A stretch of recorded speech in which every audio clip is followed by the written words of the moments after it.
Whenever you're ready. Okay. So today I'll be talking about promoting electives in high school, obviously.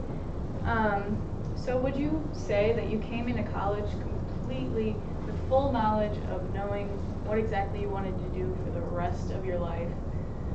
Yeah, I can definitely say I did not come into college knowing that. So electives have been pushed to the back burner for years as core subjects become more and more important in high school in particular.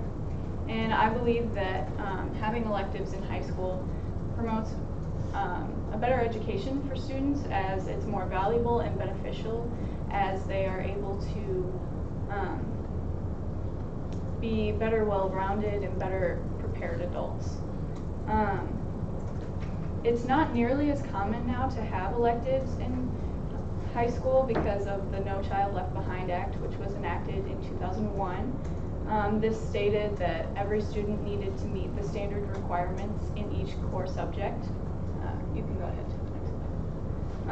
According to Klaus von Zastrow, a principal in Washington, in Kavanaugh's 2006 article, the survivability of electives depends on their inclusion in a subject that is covered by mandatory state tests.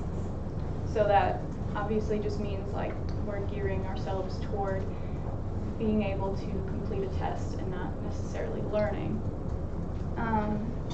And you're probably sitting here thinking, yeah, I'm out of high school, why does this matter to me? And I'd say, well, it matters to those who are after you, so your friends who are still in high school. And I'd encourage you to think, would my life look any different if I had taken that one elective, or if I had focused more on those things? I know my life would look very different. So electives should be promoted more in high school because they can help students have a motivation to attend classes, help students maintain their GPA, and help students cultivate interests, then to become better well-rounded and prepared adults. But why is it so important among this age group in particular?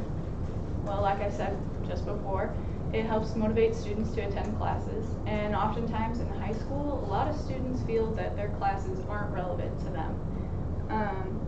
But having those electives that they're interested in will increase that relevance.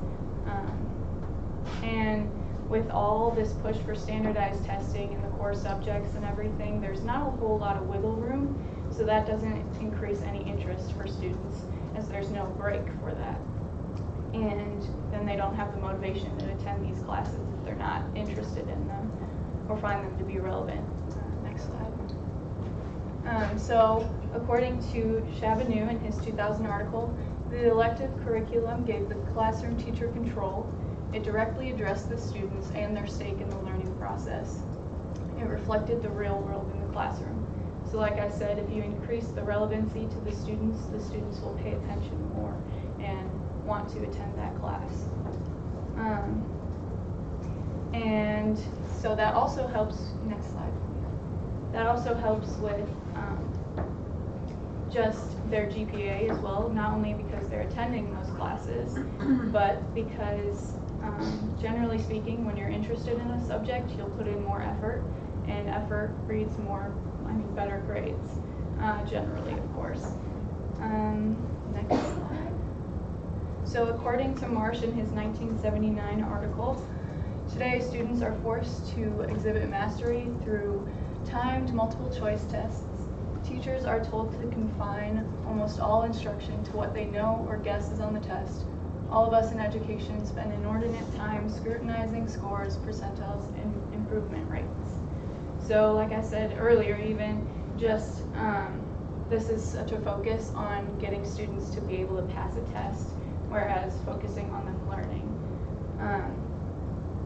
Next slide. Oh, and the next slide, sorry. Also, 63% of the students did not know why they were studying a particular topic, and teachers wanted 94 of their students to know the material, and only 61% actually knew it. So if you were to increase the relevancy and have these interesting topics, the percentages would go up to match the 94% of the teachers. Of course, AP courses are being pushed a lot more now, especially for college because it's super expensive, as we all know. And a lot of times students don't really recognize their limitations in AP courses, especially like say you are really bad at US history or something and you decide to take that class for whatever reason in AP, and then you're just floundering at that point. I know I made some mistakes there in high school as well. And then also a lot of students can tend to take on too many at once, which then is just us trying to keep track of all of these things all at once, and it just winds up being too much. So yes, this helps in keeping GPA up as well as then cultivating those interests. Never mind, sorry. A lot of students feel left unprepared because they haven't cultivated those interests in their particular skill set. That's a key point. You can have interests in a lot of things, but what you're skilled at is what you need to focus on the most too. So a lot of times we make decisions impulsively because we have to make these decisions now, it seems. And this leaves students unprepared, frankly. Next slide. And so according to Schaffhauser in 2015, the percentage of college instructors that believe school prepared their students for college in 2004, it was at 28%, and in 2015 it went down to 14%. And the same thing for employers. They believe that in 2004, 49% were prepared, and in 2015 it went down to 29%. Next slide. I definitely feel the same way in the fact, like, I only took one elective throughout my whole high school career, and that was art during freshman year. And that was something I really enjoyed, but I didn't pursue it at all because I was too focused on learning new material for something I thought I wanted to do with my life. And now I've come to college and I've changed my concentration. In a few short months, I'm changing my major altogether. So that just goes to show that I didn't really know what I was interested in or what I could do with those interests.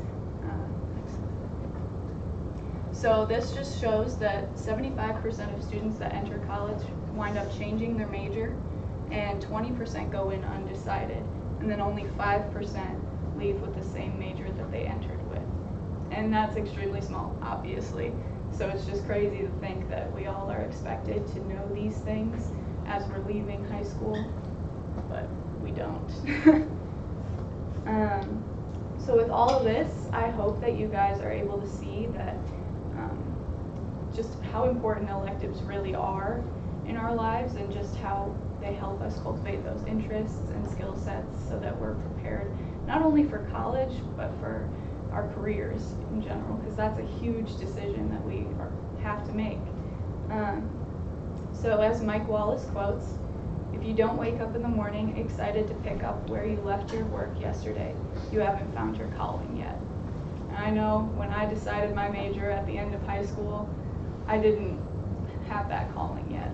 I was looking at other options that I wasn't really interested in, and I'm sure that's the case for many of you as well. So hopefully others won't commit to those before they know exactly what they want to do, and they'll find their niche before we did. Thank you.